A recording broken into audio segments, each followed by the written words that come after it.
Assalamualaikum warahmatullahi wabarakatuh.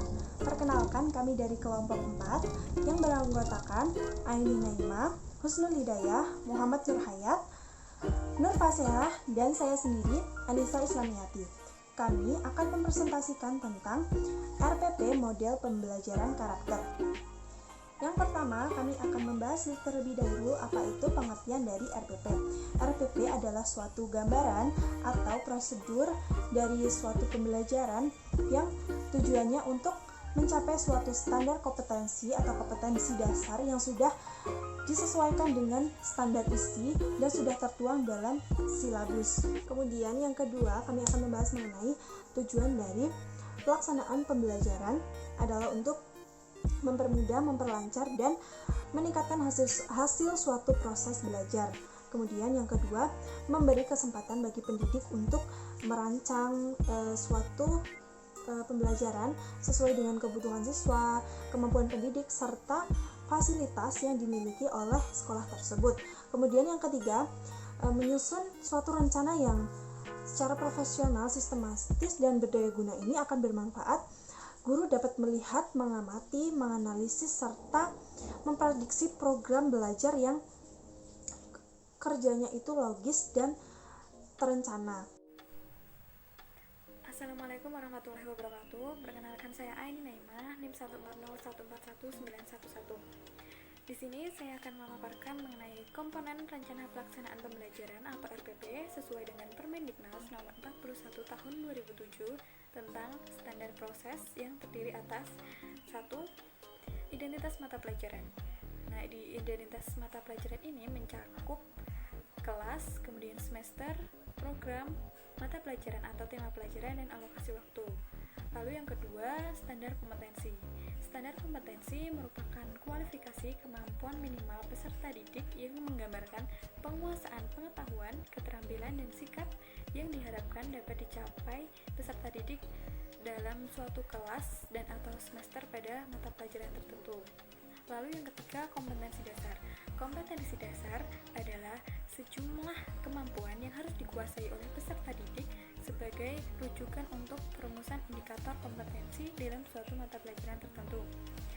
Kemudian yang keempat, indikator pencapaian kompetensi. Indikator pencapaian kompetensi merupakan perilaku yang dapat diukur dan atau diobservasi yang menunjukkan ketercapaian kompetensi dasar sebagai acuan penilaian. Nah, biasanya indikator pencapaian kompetensi dirumuskan menggunakan kata kerja operasional yang dapat diukur dan diamati yang mencakup pengetahuan, sikap, dan keterampilan. Yang kelima, tujuan pembelajaran. Tujuan pembelajaran merupakan proses dan hasil belajar yang diharapkan dapat dicapai oleh peserta didik sesuai dengan kompetensi dasar. Nah, yang keenam merupakan materi ajar. Materi ajar memuat fakta, konsep, prinsip, dan prosedur yang relevan yang ditulis dalam butir-butir sesuai dengan indikator pencapaian kompetensi. Baik teman-teman, untuk komponen RPP yang lainnya akan dipaparkan oleh teman saya. Assalamualaikum warahmatullahi wabarakatuh. Perkenalkan, nama saya Muhammad Nurhayat, NIM 14014191112. Nah, di sini saya akan melanjutkan mengenai komponen-komponen penyusun RPP. Nah, komponen selanjutnya yaitu alokasi waktu. Alokasi waktu ditentukan berdasarkan keperluan dalam pencapaian kompetensi dasar dan beban belajar. Untuk komponen yang selanjutnya yaitu metode pembelajaran. Nah, metode pembelajaran digunakan oleh guru untuk mewujudkan suasana belajar agar pembelajaran dapat berjalan dengan efektif dan efisien. Lalu komponen selanjutnya yaitu kegiatan pembelajaran. Kegiatan pembelajaran terdiri dari pendahuluan, inti, dan kegiatan penutup. Nah, untuk komponen yang selanjutnya yaitu penilaian hasil belajar dan komponen yang terakhir yaitu sumber belajar. Perkenalkan, saya Husnul Hidayah, NIM 14014191114. Setelah penjelasan komponen-komponen di atas, saya akan menjelaskan mengenai langkah-langkah penyusunan RPP.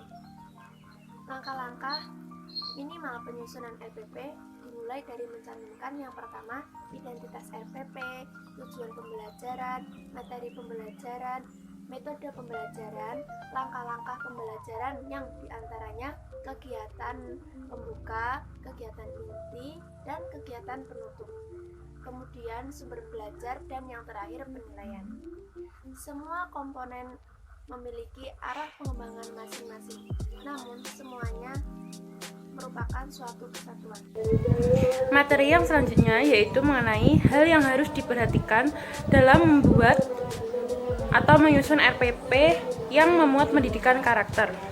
Pendidikan karakter adalah suatu sistem pendidikan yang bertujuan untuk menanamkan nilai-nilai karakter tertentu kepada peserta didik yang di dalamnya terdapat komponen pengetahuan, kesadaran, atau kemauan, serta tindakan untuk melakukan nilai-nilai tersebut. Salah satu cara untuk mengimplementasikan pendidikan karakter kepada siswa adalah dengan memasukkan ke dalam RPP atau rencana pelaksanaan pembelajaran yang disusun oleh seorang guru dalam penyusunan RPP tersebut.